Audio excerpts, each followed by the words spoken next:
Prendas religiosas, prezados seminaristas, prezados irmãos e irmãs, em nosso Senhor Jesus Cristo, também aqueles que estão nos ouvindo pela Rádio Bom Jesus e também nos assistindo pela internet. A primeira leitura que nós ouvimos na liturgia de hoje, a carta do apóstolo São Paulo aos Coríntios, e que é de suma importância para nós. E São Paulo fala de modo muito amplo, né, sobre a tradição da igreja como um todo, mas mostrando que aquilo que ele anunciava, a palavra de Deus, o evangelho que ele pregava, não foi uma invenção dele, dos outros apóstolos, mas aquilo que ele recebeu de nosso Senhor era aquilo que ele transmitia.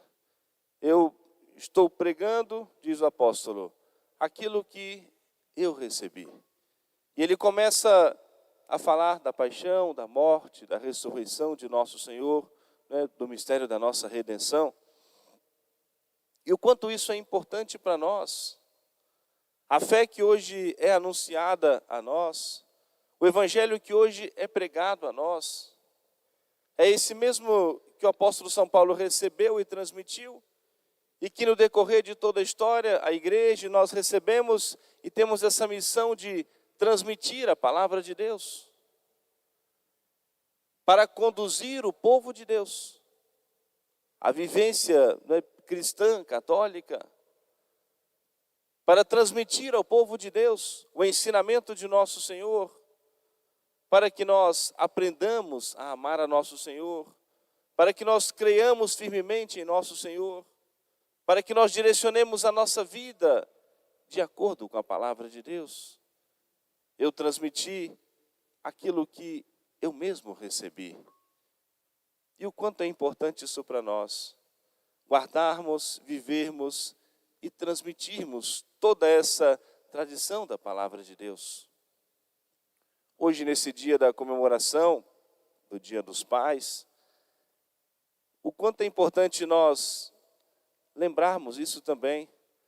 O ensinamento que recebemos dos nossos pais, a tradição que nós recebemos, as práticas de família. Muitos presenciaram seus pais rezando, sendo assíduos na prática da religião. E os pais precisam ter essa convicção de que precisam transmitir aos seus filhos os bons ensinamentos que receberam, os bons costumes que aprenderam a viver, a instrução da fé que também receberam. Quando celebramos o batismo, ontem celebrava o batismo de 3 crianças e fiz referência a isso. A criança recebe no dia do batismo a virtude da fé. A fé, esperança, caridade, os dons do Espírito Santo, recebe tudo isso de sobrenatural na sua alma no dia do seu batismo. Mas o conhecimento da fé, a instrução da fé, é aquilo que o apóstolo São Paulo diz, que a fé chega a nós pelo ouvido. Não a virtude é infundida por Deus, é sobrenatural. Mas o conhecimento da fé é a instrução da fé. No dia do batismo, tão grandes transformações acontecem na alma da criança, e a criança não tem consciência dessa transformação toda. E a educação cristã católica é exatamente como que dizer para a criança tudo o que aconteceu no seu batismo. Os dons que recebeu no seu batismo, a fé que recebeu e que ela precisa conhecer para que possa crer e para que possa colocar em prática em sua vida. No dia do batismo, o padre pergunta em nome da criança, mas quem responde? O padrinho e a madrinha. Né? Fala o nome da criança, né? Crês em Deus Pai Todo-Poderoso, Criador do céu e da terra. Óbvio que a criança recém-nascida não pode responder, os padrinhos respondem por ela. Creio. Crês em Jesus Cristo, seu Filho único? Creio. Crês na Santa Igreja Católica? Creio. Queres ser batizado? Quero. Antes disso, a renúncia ao demônio, ao pecado. Renuncias a Satanás? Renuncio. A todas as suas obras? Renuncio. Os padrinhos vão responder em nome da criança. Mas a criança precisa ser depois, atingindo o uso da razão, ser instruída nas verdades de fé. Para que tudo isso possa, ou seja, ser colocado em prática na sua vida, a renúncia ao demônio e ao pecado, e a adesão, né, à Santa Fé Católica, a fé que recebeu no seu batismo. E por isso diz o apóstolo, eu transmiti aquilo que eu recebi, e recebi diretamente de nosso Senhor. E humildemente São Paulo diz, eu não posso nem ser considerado, né, como um apóstolo, eu ainda persegui a igreja de Deus, persegui o povo de Deus, mas o Senhor assim o quis. Pela graça de Deus, sou o que sou, porque a graça de Deus não ficou vazia, não foi em vão em mim. E se nós estamos aqui hoje, meus irmãos, porque até aqui o Senhor nos ajudou, porque a graça de Deus nos conduziu, nós estamos aqui nesse momento, no santo sacrifício da missa. Deus iluminou a nossa inteligência, moveu a nossa vontade, nós também tomamos a nossa decisão e estamos aqui. Porque a graça de Deus assim nos conduziu, como diz o apóstolo São Paulo, pela graça de Deus, sou o que sou porque não ficou sem resposta em mim. Mas precisamos sempre ter os nossos ouvidos como expressão da nossa consciência, da nossa vontade, do nosso coração, à palavra de Deus. Volto mais uma vez ao sacramento do batismo, que é o primeiro sacramento da iniciação cristã. Numa das cerimônias que preparam para a hora principal do batismo, o padre toca os sentidos da criança. Toca o ouvido, toca o nariz da criança, representando os seus sentidos, toca depois também os seus lábios, assim como Jesus tocava os doentes para serem curados das suas enfermidades. E qual é a palavra que o padre diz quando toca os sentidos da criança? A mesma que nós ouvimos no Evangelho hoje, que São Marcos diz, éfeta. Essa mesma palavra do Evangelho, que o padre vai ordenar naquele momento na vida da criança, ao tocar os seus sentidos, a palavra de nosso Senhor, éfeta, exatamente essa palavra, que quer dizer, abre-te. E continua a oração, para que respires o suave perfume das virtudes, e tu, demônio, foge, porque se aproxima o julgamento de Deus. Jesus curou aquele jovem, tocou nos seus ouvidos, tocou na sua língua, ele era surdo, mudo, e agora ele podia ouvir, podia falar, conhecer nosso Senhor mais de perto, e começou a louvar, a bendizer a Deus, falar sobre a bondade de Jesus. E a igreja traz essa cerimônia para dentro do batismo, e o padre tocando também os sentidos da criança, e pedindo através dessa oração, desse sacramental, dentro do sacramento do batismo, que a criança tenha os seus sentidos abertos para as coisas de Deus, para que ouça, né, de bom grado o ensinamento, a instrução, a educação, a doutrina católica, para que saiba apreciar o bom odor, o bom perfume das virtudes, o quanto isso beneficia a nós, o quanto isso é favorável a nós, o quanto isso é bom para nós e o quanto isso agrada ao Senhor.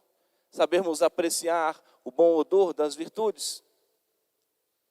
E o padre toca também os lábios da criança, como Jesus tocou a língua daquele jovem, para que nós utilizemos desse dom de Deus para fazer o bem, para a glória de Deus, para a salvação de nossa alma, para a edificação do nosso próximo.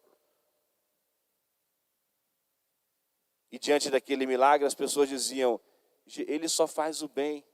Ele fez os surdos ouvirem, fez os mudos falarem. E grandes milagres que nosso Senhor fez para mostrar, provar que de fato Ele era o Filho de Deus, para que mais motivos tivessem para acreditar nele, na sua palavra, e assim se tornassem os seus verdadeiros discípulos. Vamos nós, prezados irmãos e irmãs, pedimos a nosso Senhor, né, essa graça. Se nós somos movidos a todo instante pela graça de Deus, se nós precisamos da graça de Deus, como diz o apóstolo São Paulo, não podemos nem pronunciar o nome de Jesus de maneira meritória para nós sem a graça do Espírito Santo. Sem mim, nada podeis fazer.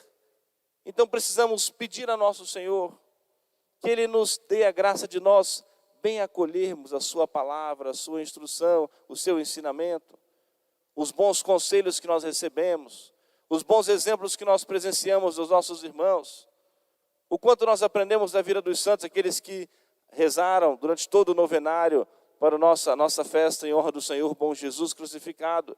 Vimos tantos exemplos, ensinamentos de tantos santos mártires no decorrer da história da igreja.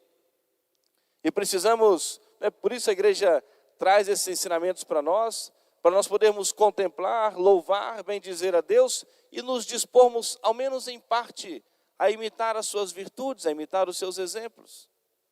Se no seu tempo, na sua época, cada um no seu tempo, deram testemunho de fé católica, Deus Nosso Senhor pede de cada um de nós, cada um no seu tempo, no seu momento, a missão de nós guardarmos a fé, professarmos a fé, darmos o bom testemunho da fé, para podermos com segurança transmitir também a nossa fé. Então que nós acolhamos de bom coração e que nós sejamos curados muitas vezes da nossa mudez espiritual. Às vezes temos vergonha de dar um bom conselho, somos levados pelo respeito humano, vergonha de confessar a nossa fé. Muitas vezes, ao invés de falar, precisamos calar. Às vezes em algum ambiente, colegas de trabalho, grupo de amigos. Ficamos com vergonha de ser diferente, queremos ser igual a todo mundo. Aí o que todo mundo fala, eu também falo. Palavras, conversas inconvenientes. Às vezes precisamos falar, às vezes precisamos calar. É importante que nós tenhamos o domínio da nossa língua, da nossa palavra. E o testemunho de fé não é somente no martírio, como nós vimos São Maximiliano Maria Kolbe, São Tomás Moros, entre tantos outros, mas nesse nosso dia a dia. E muitas vezes às escondidas, mas no ambiente simples, do nosso cotidiano. Não termos vergonha de confessar, de professar a nossa fé, não termos vergonha de dar o bom exemplo. Nosso Senhor pede isso de nós. A igreja precisa desse testemunho para que possa viver essa missão de levar o evangelho a todo canto da terra. Porque muitos terão o primeiro contato com o evangelho, terão o primeiro contato com a fé católica. Muitas vezes não será dentro da igreja, mas será no contato com os senhores, das senhoras. Será o primeiro contato com a fé católica, o primeiro contato com um cristão. E muitas vezes, o segundo, terceiro contato, podemos dizer, às vezes vai ser a igreja, na proximidade com o sacerdote, para ser instruído, conduzido por um fiel leigo. Então, quando Nosso Senhor deixou a igreja a missão de evangelizar o mundo inteiro, para o Papa, para os bispos, para os sacerdotes e para cada fiel que faz parte, que é membro da Santa Igreja Católica. Todos somos a Igreja Católica e temos essa missão, esse legado deixado por Nosso Senhor de dar o bom testemunho. Hoje, de modo especial, a nossa intenção principal da Santa Missa, pedindo a proteção de Deus, do grande São José, que é modelo também para os pais, que sejam bons exemplos para os seus filhos. E todos os anos, eu gosto sempre de citar e repito, e não me canso disso, ao fazer referência no Dia dos Pais, aquele ensinamento que Santa Teresinha falava, a reverência que ela tinha com o seu pai. E ela dizia que muitas vezes, quando ela ia à igreja e assistia a missa na companhia do seu pai, ela às vezes não sabia se olhava para o altar ou se olhava para o rosto do seu pai rezando. O quanto parecia que estava de fato imerso no sobrenatural, nesse contato com Deus. Os pais de Santa Teresinha também foram canonizados já, Santa Zélia Martã, São Luís Martã, foram canonizados, estão confirmados pela igreja na glória do céu, e ela gostava de ver o seu pai em oração, o seu pai rezando. E com certeza o quanto isso foi positivo na sua vida, esse grande exemplo, um homem cumpridor do seu dever, cumpridor das suas obrigações, mas um homem de fé, que deu dentro da sua própria casa um grande testemunho de fé, e com certeza, com o seu exemplo, bem educou, bem formou a sua família. Amém. Louvado seja nosso Senhor Jesus Cristo. Para sempre seja louvado.